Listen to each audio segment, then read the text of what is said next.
Hello hi friends, ఎలా ఉన్నారు? అందరూ బాగున్నారా? మేము బాగున్నాం. శ్రీలక్ష్మి 357. నేను మీ లక్ష్మి. గుత్తి బెండకాయ వేపుడు ఎలా చేసుకోవడో చూద్దామా? చాలా బాగుంటుంది. పిల్లలు చాలా ఇష్టంగా కూడా తింటారు. ఇలా మీరు కూడా ట్రై చేయండి. ఆ వీడియో చివరి వరకు చూడండి, మధ్యలో స్కిప్ చేయకుండా చూడండి. ఇది ఎలా చేసుడో చూద్దామా?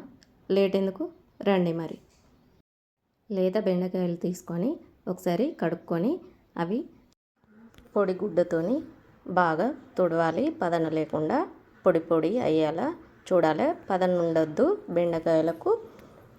ఇప్పుడు అవి ఈ సైజులో కట్ చేసుకోవాలి. తోకలు మూతులు కట్ చేసి మధ్యలో ఘాట్ పెట్టుకుంటూ అన్నీ అలాగే కట్ చేసి ఉంచుకోవాలి. చిన్న అయితే తోక మూతి కట్ చేస్తే సరిపోతుంది. పెద్ద అయితే అందులో 2 చేసుకోవచ్చు. చూడండి, ఇలా నేను చూపించే విధంగా మధ్యలో ఘాటు పెట్టుకోవాలి. 1 సైడు అన్నీ ఇలాగే ఘాట్లు పెట్టుకొని ఒక ప్లేట్లోకి తీసుకొని పక్కకు ఉంచుకుందాం. ఇప్పుడు ఒక పాన్ పెట్టుకొని 2 టేబుల్ స్పూన్ల పల్లీలు వేపుకోవాలి. అవి దూరగా వేపుకోవాలి. మంట తక్కువ పెట్టుకొని వేపుకోవాలి. అవి కాస్త వేగిన తర్వాత 2 టేబుల్ స్పూన్ల నువ్వులు వేసుకొని వేపుకోవాలి. ఆ నువ్వులు కాస్త చిటపటలాడేదాకా వేపుకోవాలి. చూడండి, ఇలా ఈ విధంగా వేపుకొని అవి ఒక ప్లేట్లోకి తీసుకోవాలి. మళ్ళీ అదే ప్యాన్ పెట్టుకొని కొన్ని మెంతులు, ధనియాలు, 1/2 టేబుల్ స్పూన్ జీలకర్ర వేసి అది కాస్త దూరగా వేపుకోవాలి. అవి వేగిన తర్వాత ఒక గిన్నెలోకి తీసుకోవాలి. ఇప్పుడు మిక్సీ గిన్నె తీసుకొని ధనియాలు, జీలకర్ర మనం వేపుకున్నాం కదా, అవి అందులో వేసుకోవాలి. పల్లీలు, నువ్వులు వేపుకున్నాం కదా, అవి కూడా అందులో వేసుకోవాలి. ఎండు కొబ్బరి చిన్న చిన్న ముక్కలుగా తీసుకొని అవి 8-10 వేసుకోవాలి. ఎల్లిపాయలు వేసుకోవాలి. ధనియా పౌడర్ వేసుకోవాలి. 2 టేబుల్ స్పూన్ల కారం వేసుకోవాలి. ఇప్పుడు సరిపడా ఉప్పు వేసుకోవాలి.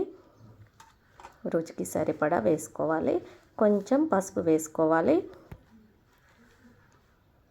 ఇప్పుడు గ్రైండ్ చేసుకోవాలి. మెత్తగా గ్రైండ్ చేసుకోవాలి.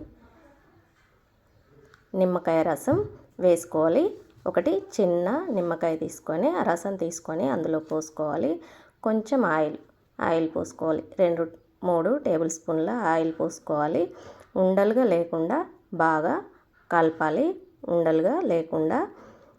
ఇప్పుడు మనం బెండకాయలు కట్ చేసి ఉంచుకున్నాం కదా, అందులో ఈ మిశ్రమాన్ని నింపాలి. మనం గుత్తి వంకాయకు నింపుతాం కదా, అలా ఆ విధంగా నింపి ఉంచుకోవాలి ఒక ప్లేట్లో.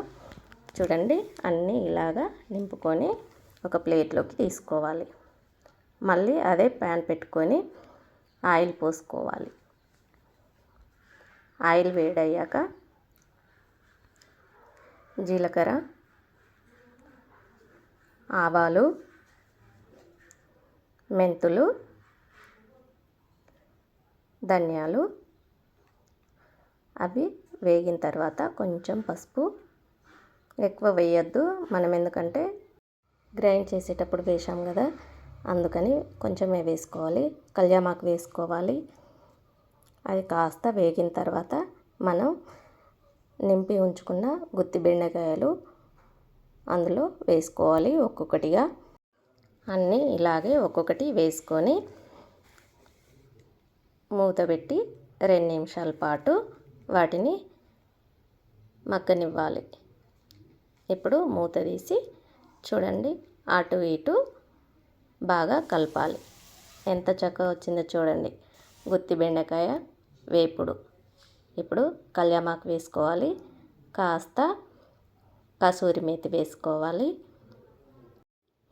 చాలా బాగుంటుంది. ఇందులోకి పల్చటి పప్పు చేసుకుంటే ఇంకా బాగుంటుంది. మీరు ఇది ట్రై చేసి చెప్పండి, ఎలా వచ్చిందో నాకు కామెంట్ బాక్స్లో చెప్పండి.